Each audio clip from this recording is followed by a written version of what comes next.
City channel ప్రేక్షకులకు నమస్కారం. City వార్తలకు స్వాగతం. వార్తల వివరాల్లోకి వెళ్లే ముందు హెడ్లైన్స్. ఉత్సాహంగా సాగుతున్న జన చైతన్య యాత్రలు. సమస్యలపై ఎమ్మెల్యే మోదుగుల ఆరా. దశల వారీగా అభివృద్ధి పనులు చేపడతామని వెల్లడి.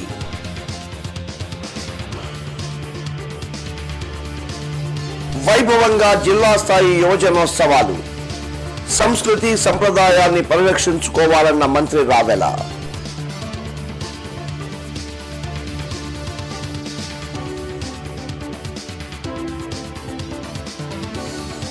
నగర కమిషనర్ అనురాధ బదిలీ.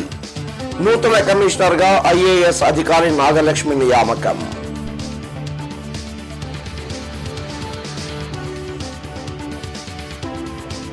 ఇళ్లలో చోరీలకు పాల్పడే 3 దొంగల అరెస్ట్.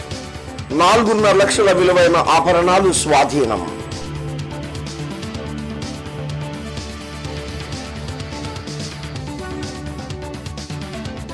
జన చైతన్య యాత్రపై వైసీపీ చేసిన వ్యాఖ్యలను తిప్పికొట్టిన డొక్కా. ఓదార్పు యాత్రలు తప్ప ప్రజా సంక్షేమం పట్టదని ఎద్దేవా. ఇక వార్తల వివరాల్లోకి వెళితే, గుంటూరు పశ్చిమ నియోజకవర్గంలో జన చైతన్య యాత్రలు ఉత్సాహంగా సాగుతూ ఉన్నాయి. ఈ మేరకు 43వ డివిజన్లో నిర్వహించిన జన చైతన్య యాత్రలో ఎమ్మెల్యే మోదుగుల వేణుగోపాల్ రెడ్డి, స్థానిక టీడీపీ నేతలు పాల్గొన్నారు.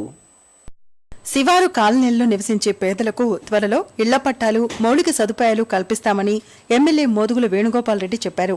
పశ్చిమ నియోజకవర్గంలోని 43వ డివిజన్లో జనచైతన్య యాత్రలు నిర్వహించారు. ఈ సందర్భంగా స్థానికులు ఎదుర్కొంటున్న సమస్యల్ని ఎమ్మెల్యే అడిగి తెలుసుకున్నారు. ఈ కార్యక్రమంలో మాజీ కార్పొరేటర్ మానీ, ఇతర నేతలు పాల్గొన్నారు.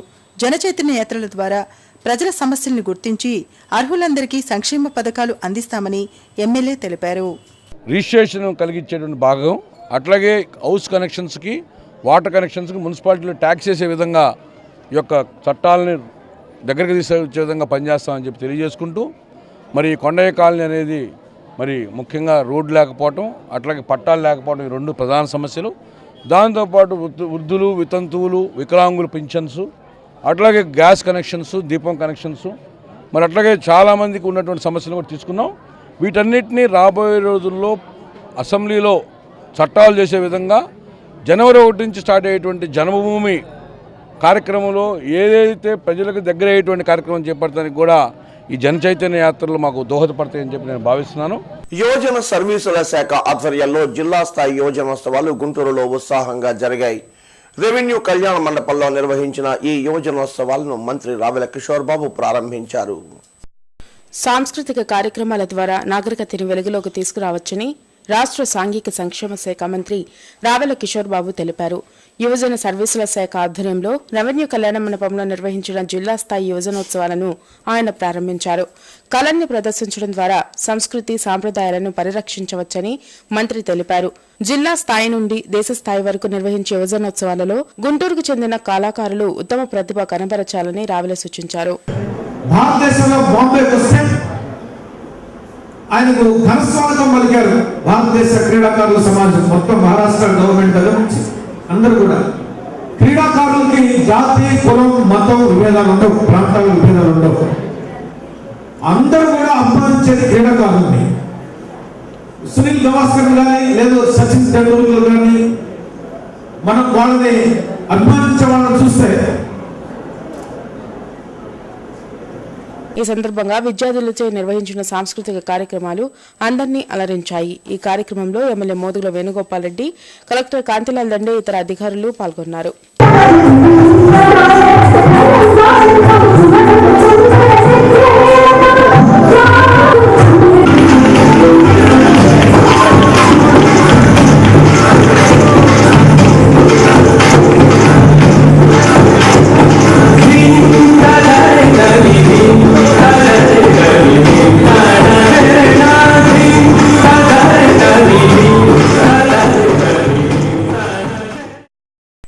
చోరీలకు పాల్పడే 3 దొంగలని అర్బన్ పోలీసులు అరెస్ట్ చేశారు. వారి వద్ద నుండి 4.5 లక్షల విలువైన బంగారు, వెండి ఆభరణాలను స్వాధీనం చేసుకున్నారు. నగరంలో వరుసగా జరుగుతున్న చోరీలపై పోలీసులు నిఘా పెట్టారు. ఈ మేరకు ఇటీవల వరుసగా జరిగిన దొంగతనాలతో అప్రమత్తమైన పోలీసులు 3 పాత నేరస్తులను అరెస్ట్ చేశారు.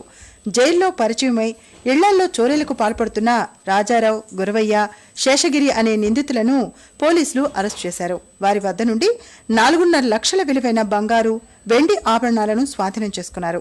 ఈ అరెస్టు వివరాలను అర్బన్ ఎస్పీ త్రిపాఠి మీడియాకు వివరించారు.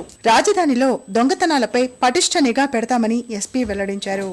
అరెస్ట్ చేసిన తర్వాత వాళ్ళతోటి recovery 120 gram gold and 3.15 kg silver, దాదాపు 4.5 lakhs ప్రాపర్టీ వాళ్ళతో రికవరీ చేయడం జరుగుతుంది. రిసీవర్ కూడా ఉన్నారు. ఇది కేసులో ఎవరైనా వాళ్ళతో దొంగ సామానం తీసుకుంటారు, వారి రిసీవర్ మీద కూడా మనం చర్య తీసుకుంటున్నాను. వారు కూడా మనం అరెస్ట్ చూపిస్తాం. ఇది మిగతా డీటెయిల్ వాళ్ళకి ఎట్లా మోడస్ ఆపరెండి ఉంది, ఎట్లా వాళ్ళు దొంగతనం చేస్తారు, ఇది మొత్తం డీటెయిల్ మనం దీనిలో ఇస్తున్నాను మీ అందరికీ ప్రెస్ నోట్లో. చాలా రోజుల నుంచి మనం వారి కోసం చూస్తున్నాను. మనకి ఇన్ఫర్మేషన్ ఉన్నాయి కి వాళ్ళు దొంగతనం చేస్తున్నారు.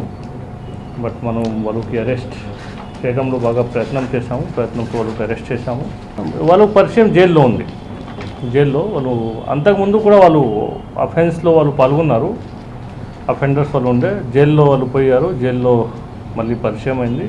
జైలు పరిచయం తర్వాత కలిసి దొంగతనం స్టార్ట్ చేశారు.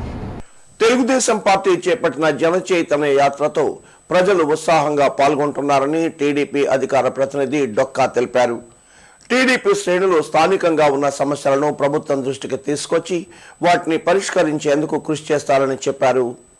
టీడీపీ చేపట్టిన జన చైతన్య యాత్రపై వైఎస్ఆర్ కాంగ్రెస్ పార్టీ విమర్శించడం హాస్యాస్పదంగా ఉందని మాజీ మంత్రి టీడీపీ రాష్ట్ర అధికార ప్రతినిధి డొక్కా మాణిక్య వరప్రసాద్ అన్నారు.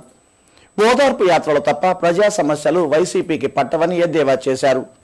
జిల్లా టీడీపీ కార్యాలయంలో మాజీ ఎమ్మెల్సీ రాయపాటి శ్రీనివాస్ ఇతర నాయకులతో కలిసి మీడియాతో మాట్లాడారు.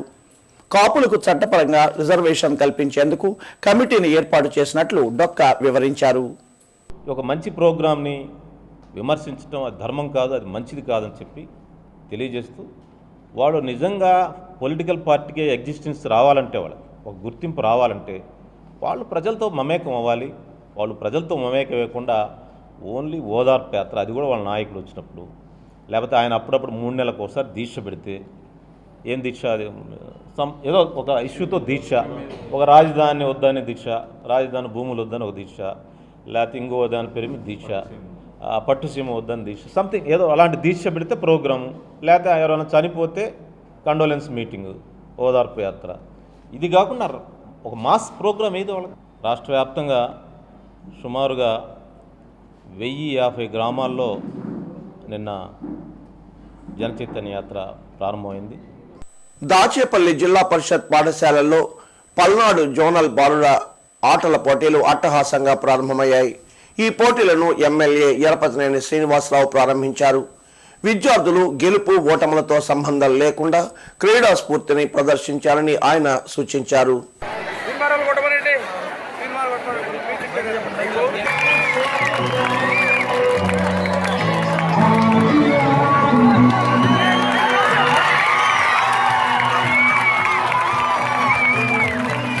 విద్యావ్యాప్తి చెందడానికి, క్రీడలో నైపుణ్యం సాధించడానికి కూడా మనం పల్నాడు ప్రాంతం మరి ఉన్నతమైన ప్రాంతంగా, అదేవిధంగా పల్నాడు అంటే గతంలో వెనకబడ్డ పల్నాడు అనే పేరుని పోగొట్టుకొని ఈరోజు భవిష్యత్తు ఉన్న పల్నాడుగా, అభివృద్ధి చెందుతున్న పల్నాడుగా కూడా మనం ఈరోజు మనం చూడాల్సిన అవసరం ఉంది. ఈ మండలంలోనే అనేక పరిశ్రమలు, సిమెంట్ పరిశ్రమలు రాబోతూ ఉన్నాయి. చదువుకున్న యువతకి అనేక ఉపాధి అవకాశాలు కూడా ఈరోజు మనకు కనబడుతూ ఉన్నాయి. ఈ ఒక్క మండలంలోనే 6 సిమెంట్ ఫ్యాక్టరీలు రాబోతూ ఉన్నాయి. ఇప్పుడు కొన్ని వాణిజ్య ప్రకటనలు.